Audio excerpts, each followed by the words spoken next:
علی پور چٹھا محلہ چراغ آباد میں نوید احمد بٹ کی میزبانی اور چودھری فیاض احمد ڈار کی سرپرستی میں مسلم لیگ نون کا سیاسی گٹھ جوڑ گارڈن میٹنگ ایک عوامی جلسے کی شکل اختیار کر گئی۔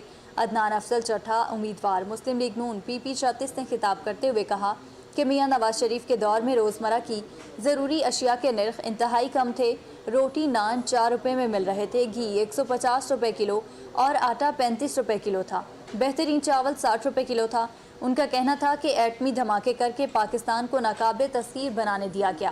بین الاقوامی برادری میں معاشی ترقی کے زاویے ہر دن اوپر جا رہے تھے۔ لوڈ شیڈنگ ختم کر دی گئی، اب پھر ویسا ہی خوشحالی کا دور آئے گا۔ پاکستان میں جاری مہنگائی ختم ہوگی اور نوجوانوں کے لیے روزگار وسائل عام کیے جائیں گے۔